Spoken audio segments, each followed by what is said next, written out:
जय हिंद बच्चों, कैसे हो? उम्मीद अच्छे होंगे। स्वागत है बच्चे। तो अभी हम कक्षा 12 की रसायन विज्ञान शुरू कर चुके हैं। इसका पहला चैप्टर, पहला अध्याय विलयन शुरू कर चुके हैं। उसके अंदर पहला टॉपिक भी कंप्लीट हो चुका है। क्या था? पहले वीडियो में देखा हमने विलयन क्या होते हैं और विलयन के कितने प्रकार हैं, ये पूरा हमने पढ़ लिया है। आज हमारा अगला टॉपिक है, जब दो विलयन को मिलाया जाता है, ठीक है, तो उसको कैसे हम बता सकते हैं कि ये दो चीजों को जो मिलाया है, इसमें जो विलय है वो कितनी मात्रा में है, उसको कैसे बताएंगे, ठीक है, लिख के या बोल के।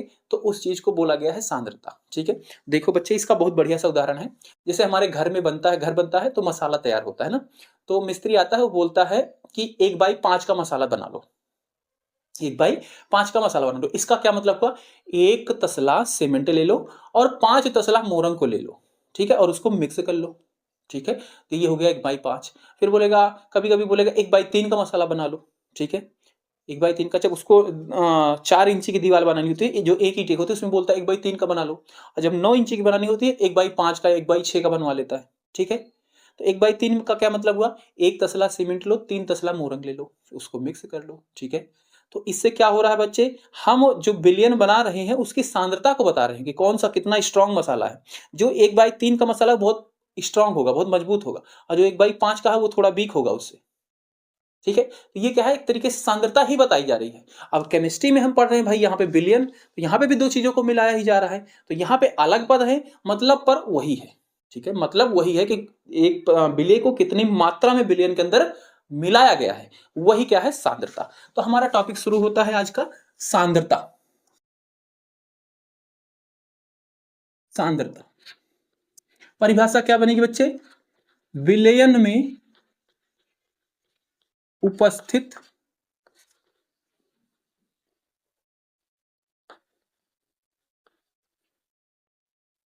विलय की मात्रा, विलय की मात्रा, ये क्या कहलाती है? सांद्रता कहलाती है। ठीक है, ये क्या होगी? इसकी परिभाषा हो जाएगी। ओके, अब बच्चे, सांद्रता को जो हमारे अंदर बुक में पढ़नी है बच्चे, कई टाइप के हैं। ठीक है, तो इनको एक कैटेगरी में हम वर्गीकृत करेंगे। ठीक है, तो इनको मुख्य मुख्य 3 भागों में वर्गीकृत करेंगे। हम सांद्रता को 3 भागों में वर्गीकृत करेंगे। तो हम ऐसे कुछ बना लेते हैं, एक टेबल सी, ताकि हमें पढ़ने में आसानी हो। ठीक है, तो सबसे पहली है प्रतिशत के पदों में, प्रतिशत के पदों में पढ़ेंगे। ठीक है, इसके अंदर हम पढ़ेंगे बच्चे द्रव्यमान प्रतिशत,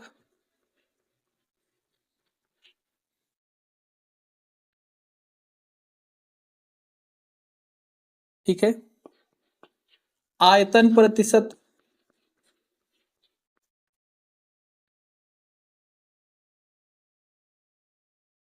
ठीक है, द्रव्यमान बटे आयतन, द्रव्यमान बटे आयतन प्रतिशत।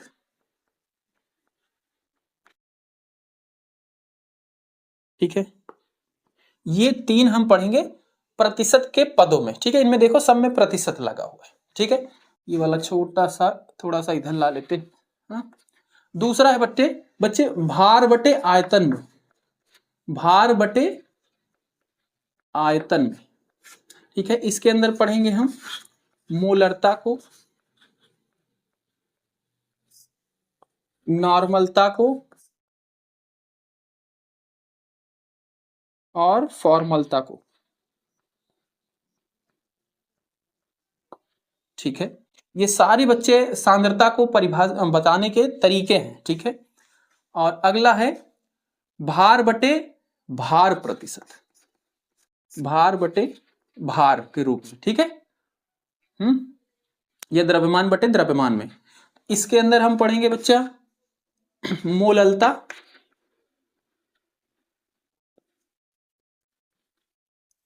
और मोल अंश। ठीक है, और इसी को मोल प्रभाज बोला जाता है।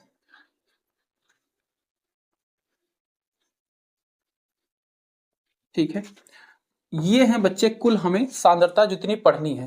तो ये 3 इसमें, 3 इसमें, 2 उसमें, ठीक है, 6 2 8, कुल ये 8 पद हैं जिनके जरिए हम सांद्रता को परिभाषित कर सकते हैं या फिर बता सकते हैं।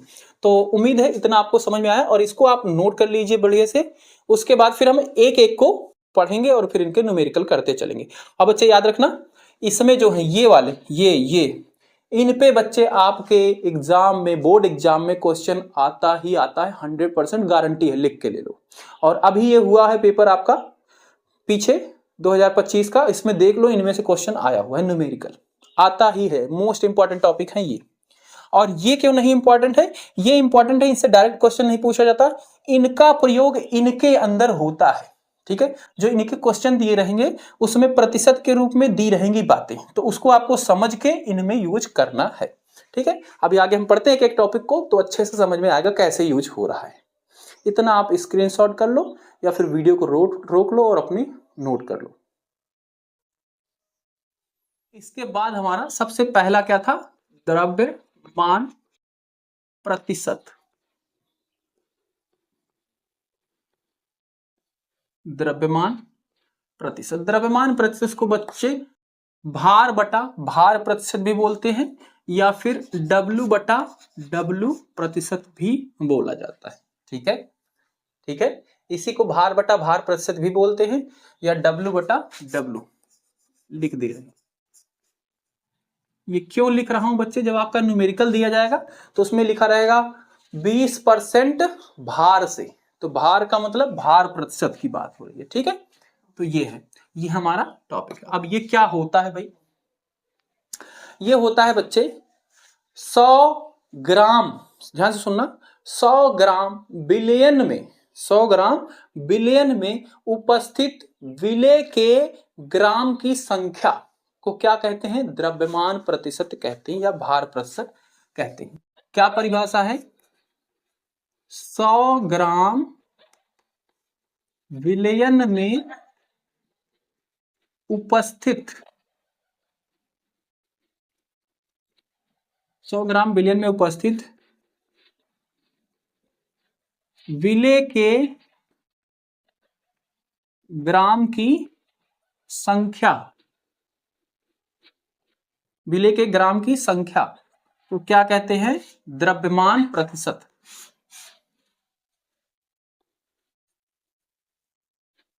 ठीक है, ये तो हो गई इसकी परिभाषा। अब इसका मतलब कैसे है? जैसे मान लो कहीं पे आपको दिया गया है 20% या 20% भार से, ऐसे दे दिया गया है। ठीक है, या 20% W बटा W परसेंट, 20 W बटा W परसेंट दिया गया है। शर्करा, शर्करा समझते हो ना, चीनी को बोलते हैं। तो इसका अर्थ क्या हुआ कि 20 ग्राम चीनी उपस्थित है, किसमें? 100 ग्राम बिलियन में। ठीक है, इसका मतलब हुआ 20 ग्राम शर्करा उपस्थित है या फिर विलेय उपस्थित है, क्योंकि जो कम मात्रा में होता है उसी को विलेय बोलते हैं। 20 ग्राम शर्करा उपस्थित है 100 ग्राम विलयन में। ठीक है, ये मतलब होता है इसका। ठीक है, इसको नोट अच्छे से डाल लेना। ठीक है, अच्छा, इसका फॉर्मूला क्या होता है? तो मैं पूरा ये नाम न लिख के सिर्फ W बटा W परसेंट डाल दे रहा हूं। इसका क्या मतलब हुआ? भार प्रतिशत या द्रव्यमान प्रतिशत। इसका फॉर्मूला क्या होता है? विलेय का द्रव्यमान बटे विलयन का द्रव्यमान और इनटू में 100, ये हो जाता है इसका फॉर्मूला। ठीक है, इतना नोट करो भाई, स्क्रीनशॉट ले लो, वीडियो को रोक लो, अच्छे से सुंदर सुंदर फिगर बनाओ इसके।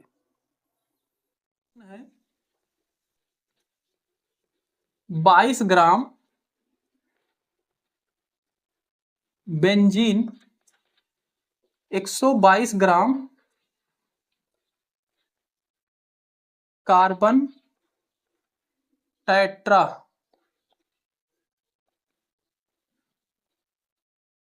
क्लोराइड में घुली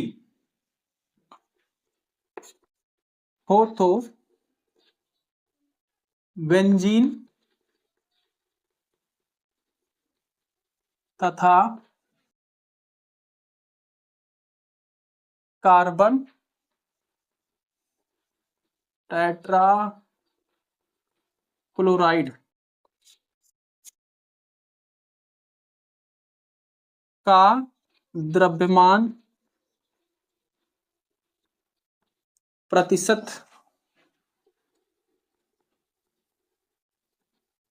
ज्ञात करो।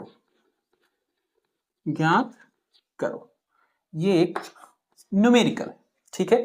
बोला गया है 22 gram benzene 122 gram carbon tetrachloride में घुली हो तो बेंजीन तथा कार्बन टेट्राक्लोराइड का द्रव्यमान प्रतिशत ज्ञात करो, ठीक है। तो भाई हमने द्रव्यमान प्रतिशत का क्या फॉर्मूला भी पढ़ा, द्रव्यमान प्रतिशत का फॉर्मूला पढ़ा, विलेय का द्रव्यमान बटे विलयन का द्रव्यमान गुना 100, ठीक है। तो क्या आप यहां से विलेय और विलयन बता सकते हो कौन है? तो भाई विलेय की परिभाषा में ही बताई गई थी, जो कम मात्रा में उपस्थित होता है उसको क्या बोलते हैं, विलेय। तो भाई 22 ग्राम क्या है, कम मात्रा में उपस्थित है, हाँ। बाकी तो दूसरा क्या है, 122 ग्राम है, ठीक है। तो ये ज्यादा मात्रा में उपस्थित है, ठीक है। इसको और इसको दोनों को घोला जा रहा है, तो जो कम मात्रा में है वो विलेय हो गया, जो ज्यादा मात्रा में वो क्या हो गया, विलायक हो गया। और दोनों को घोल के जो तैयार हुआ वो क्या हुआ, विलयन हुआ। और हमें किस किस की जरूरत है, विलेय का द्रव्यमान और विलयन का द्रव्यमान। तो मैं साइड में लिख रहा हूं इसको, विलेय का द्रव्यमान क्या है भाई, विलेय का द्रव्यमान कितना है, 22 ग्राम है, ठीक है। और क्या है विलेय यहां पे, तो बेंजीन है। बेंजीन का फॉर्मूला क्या होता है, C6H6 का द्रव्यमान कितना है, इतना है। और कार्बन टेट्राक्लोराइड क्या है भाई, ये विलायक है। विलायक का प्रयोग हमें फॉर्मूले में है कहीं नहीं, विलयन का प्रयोग है। और विलयन का प्रयोग है तो हमें विलयन का द्रव्यमान निकालना पड़ेगा। विलयन का द्रव्यमान क्या हो जाएगा, दोनों को मिलाने के बाद जो तैयार होगा ना, यानी कि दोनों जुड़ जाएंगे। भाई एक बर्तन है, एक में कार्बन टेट्राक्लोराइड रखा, उसमें 22 ग्राम हमने बेंजीन डाला और घोला, ठीक है, मिलाया। तो अब जो वजन हुआ टोटल वही तो होगा, यानी कि दोनों का भार जुड़ जाएगा। तो विलयन का द्रव्यमान क्या हो जाएगा, 22 ग्राम प्लस 122 ग्राम, यानी कि 144 ग्राम। तो विलयन का द्रव्यमान 144 ग्राम हो गया। और कार्बन टेट्राक्लोराइड का फॉर्मूला क्या होता है बच्चे, याद रखना, CCl4, याद रखना ये फॉर्मूले, हाँ 11th में रटाया गया होगा आपको, ओके। ये तो विलेय का द्रव्यमान हमें पता चल चुका है 22 ग्राम, विलयन का द्रव्यमान हमें पता हो गया है 144 ग्राम और गुने में 100। इनको काटेंगे भाई, 2 से दोनों कट जाएंगे, हाँ 11, 2 7 14, 2 दूना 4, फिर 2 से काट दो, 2 तिहाई 6, 2 6 12, 50 हो गया। फिर 2 से काट दो, 2 1 कम 2, 2 8 16, 25 हो गया। 25 और 11 का गुना करो, 11 25 55, 5 11 दूनी 22, 22 और 5 कितना हो जाएगा, 27 बटे 18। अब कटेगा तो है नहीं, सीधा सीधा भाग देंगे, तो भाग दे लेते हैं भाई साइड में, हाँ देखो 2 7 5 को 18 से भाग देंगे, एक बार में जाएगा। 7 में से 8 17 हो गया, 17 में से 8 गया, कितना बचा, 9 0, ठीक है, 95 हो गया। 18 पंचे 90, हाँ 5 आ गया, दशमलव लगा दिए, 0 आ गया, ठीक है। फिर कितनी बार में जाएगा, 18 दूनी 36, 2 बार में जाएगा, ठीक है। 18 दूनी 36, 10 में से 6 गया, 4 आया, ये 4 में से 3 गया, 1 14 आया, 140 आ गया, ठीक है। अब ये कितनी बार में जाएगा, ये लगभग 8 बार में जाएगा। तो देखो अब ये क्या हो गया 15.28।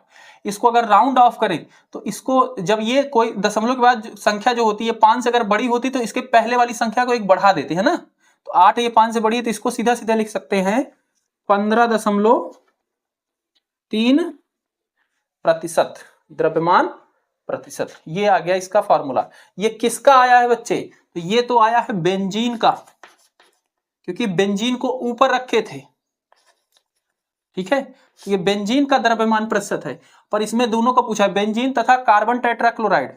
तो कार्बन टेट्राक्लोराइड का द्रव्यमान प्रतिशत क्या हो जाएगा? जितना आया हुआ है टोटल कितने 100% होते हैं भाई, तो ये 15.3% तो ये है, तो दूसरा कितना होगा 100 में से माइनस कर दो 15.3 को, तो कितना हो जाएगा 84.7%। ये क्या है अपन का कार्बन टेट्राक्लोराइड का द्रव्यमान प्रतिशत इतना है, ठीक है। ये हुए तो सही ना, ठीक है, ये इतना प्रतिशत हो जाएगा। तो इस तरीके से इसके न्यूमेरिकल हैं बच्चे। इसके न्यूमेरिकल डायरेक्ट आपसे एग्जाम में नहीं पूछे जाएंगे, इनका यूज होगा मोलरता, नॉर्मलता, फॉर्मलता, मोलरता में, ठीक है। तो चलो इसको नोट करो इतना। इसके बाद बच्चे हमने द्रव्यमान प्रतिशत पढ़ लिया, इसके बाद हम पढ़ते हैं द्रव्यमान बटे आयतन प्रतिशत, ठीक है। द्रव्यमान बटे आयतन प्रतिशत, ठीक है। द्रव्यमान बटे आयतन प्रतिशत, इसी को बच्चे W बटा V प्रतिशत भी कहते हैं, ठीक है। भार बटे आयतन प्रतिशत, ठीक है, इससे भी इसको बोला जाता है, आपकी बुक में मिलेगा पढ़ोगे तो। अच्छा, इसका क्या होता है बच्चे परिभाषा? इसका परिभाषा होता है कि 100 ml विलयन में उपस्थित विलेय के ग्राम की संख्या, उसको क्या बोलते हैं? द्रव्यमान बटे आयतन प्रतिशत। 100 ml मिलीलीटर समझते हो ना, विलयन में उपस्थित विलेय के ग्राम की संख्या को क्या कहते हैं? द्रव्यमान बटे आयतन प्रतिशत। इसको कहते हैं द्रव्यमान बटे आयतन प्रतिशत। कैसा इसका उदाहरण होगा? जैसे दिया गया है 10% नमक का ऐसे लिखेंगे 10 W बटा V% नमक का जलीय विलयन,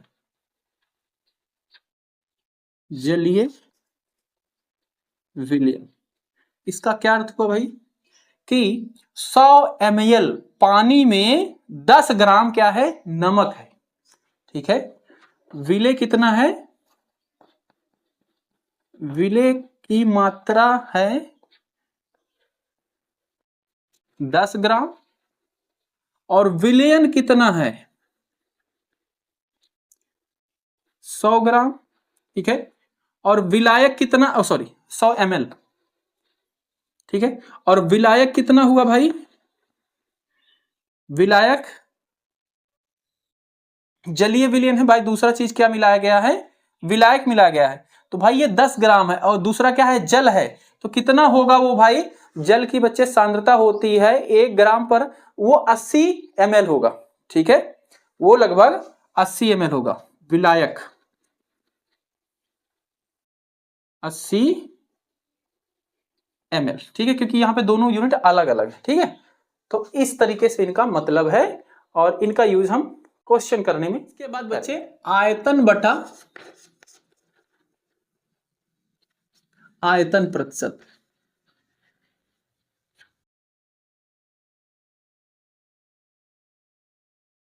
ठीक है, जिसको B बटा V प्रतिशत भी बोला जाता है, ठीक है। आयतन बटा आयतन प्रतिशत।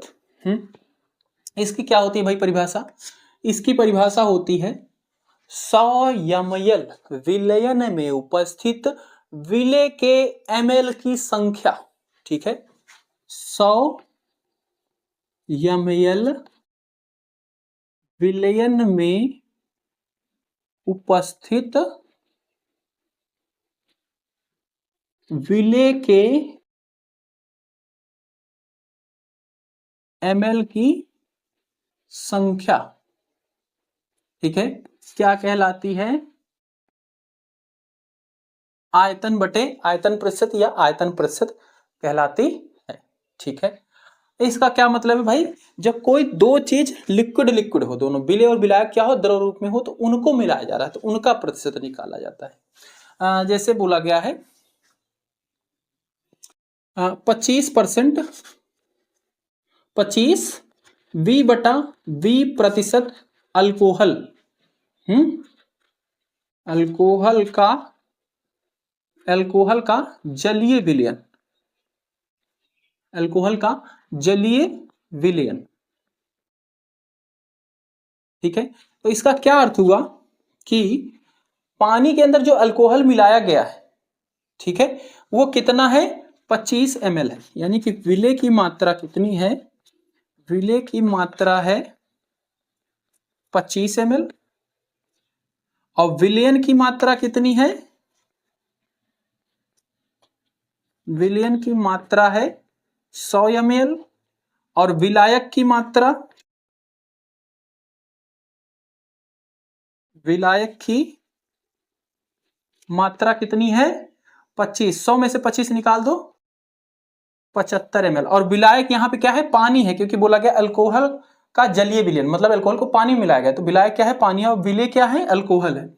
ये इसका मतलब है बच्चे। इन पे न्यूमेरिकल हम नहीं करा रहे हैं, इनका सिर्फ यही मतलब आपको आना चाहिए बस, ठीक है, क्योंकि इन्हीं का यूज होगा मोलरता के अंदर, ठीक है। इस पर डायरेक्ट न्यूमेरिकल नहीं पूछी जाती है बोर्ड में, ठीक है। तो उम्मीद है बच्चे इतना समझ में आया है। आज हमने सांद्रता का पहला प्रतिशत के पद में समझा तीनों को। अगले लेक्चर्स में हम आगे बढ़ेंगे। उम्मीद है बच्चे समझ में आया। अगर कोई सजेशन है तो कमेंट करके बता सकते हैं, कोई प्रॉब्लम है तब भी आप बता सकते हैं, मैं इसको सॉल्व करने की कोशिश करूंगा। जय हिंद, जय भारत प्यारे बच्चों।